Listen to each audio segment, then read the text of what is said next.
All right, thank you for staying with us. It's still Sports Tonight. Before we go on to talk the Globe Premier League, let's cross over very quickly to our friend that is standing by in Washington to join us on Sports Tonight from the Voice of America, Sonny Young. It's a long time I saw Sonny, and Sonny is looking as good as ever. Sonny, good to have you join us on Sports Tonight. What's going on? A lot of interesting stories from the NBA. We have a woman as a coach of NBA side. The players surely will like that, coach. Yeah, great to see you again, Toyin, and hello once again to our Sports Tonight viewers. Great to be back on the program. Becky Hammon, she made history this week, Toyin. The NBA champion San Antonio Spurs named her a full-time assistant coach. She is the first woman in NBA history to be named an assistant coach of an NBA club. So let's give a sunny side of sports salute to Becky Hammon, Toyin. I think she's going to do a good job. She's a point guard for the WNBA team in San Antonio, nicknamed the Stars. And I think Greg Popovich, the San Antonio coach, was very impressed with her. He worked with her at some Spurs practices, and I think she's going to do a good job. Well, Sonny, let's talk a little bit of basketball. The team's getting ready. Last season was topsy-turvy at some point. I'm sure you're expecting some consistency when the new season gets underway. Yeah, you know, one of the big moves, of course, LeBron James returning home to Cleveland. I think that basically, Toyin, means the Eastern Conference is wide open this upcoming NBA season. Indiana Pacers suffered a big blow. Paul George, their star forward, broke his leg, horrific injury during a USA basketball practice. So the Pacers, with George out, I think they're a big question mark. And interestingly, Toyin, two of my favorite players, John Wall and Bradley Beal of the Washington Wizards, they were cut by Mike Krzyzewski, the USA basketball coach. He's getting that team ready for the FIBA World Cup. And but I also have hope for the Wizards, Toyin. You know, I'm going to say go Wizards one more time. Go Wizards. Well, let's talk a little bit of football now. A lot of interesting stories around the MLS All-Star, and of course we have a Nigerian there as well, Obafemi Martins, and the game they played against Bayern Munich. Talk to us about it. MLS All-Stars winning that one narrowly. Toyin, I thought it was a very entertaining match. Landon Donovan of the Los Angeles Galaxy scored the game-winning goal in the 70th minute.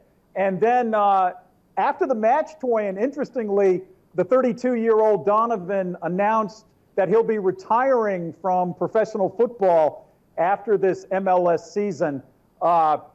Interesting dynamics after the match, Toyin. So a couple of the MLS players, maybe some reckless tackling of the Bayern players, and Pep Guardiola, the Spanish coach for Bayern, very upset, and he refused to shake the hand of Caleb Porter, his counterpart, who is the head coach of the Portland Timbers in MLS, and he was the head coach of the MLS All-Stars.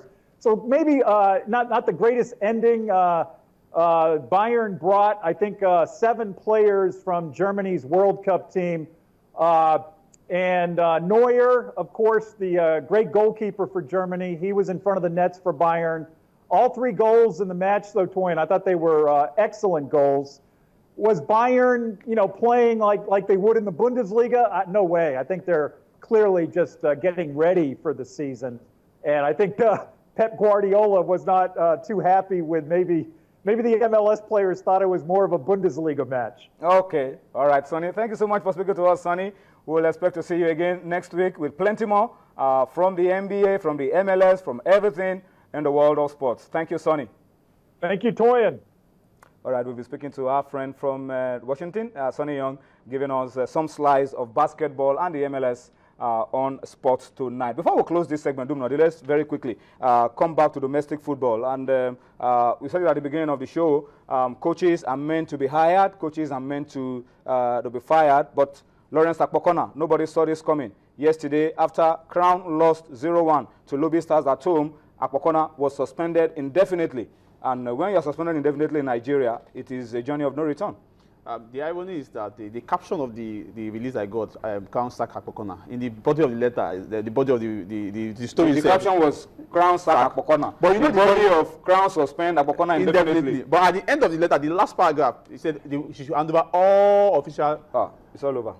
In his possession. Okay. So it's all over for him. So that's just it. In the body of the press release, you should hand over everything that belongs. And it's an indefinite suspension. Yeah, that's just this story.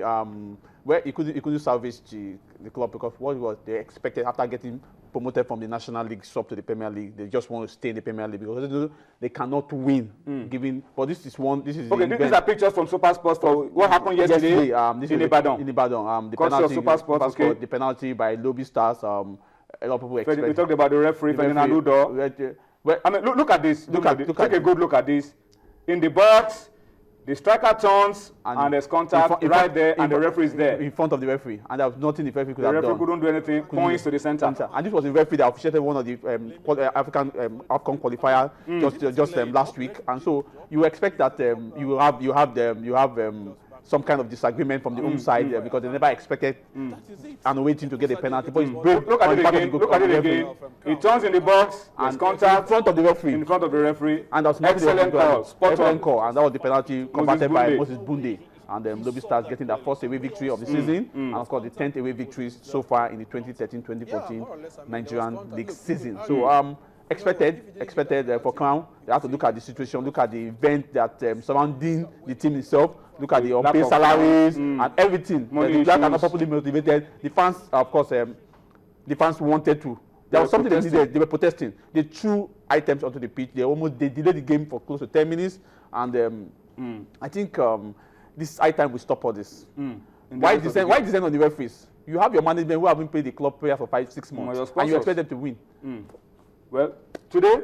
Yesterday we talked about Nasarawa beating Taraba 2-0. Unfortunately, the game was not ended because of heavy downpour. The remaining 39 minutes of the game got concluded today, and it was Nasarawa 3-0 over Taraba. So Nasarawa cemented second place in the Glo Premier League. Just to update you and of course tell you that game was not concluded yesterday. It got concluded today. Nasarawa scored one more goal and they made it 3-0 at the end of 90 minutes. Well, it's time for us to wrap up this segment of the show. Yemi and Femi are standing by. They're going courtside, and we will go. You won't see us again until tomorrow. But Yemi and Femi will be here with plenty of basketball for you on Sports Tonight.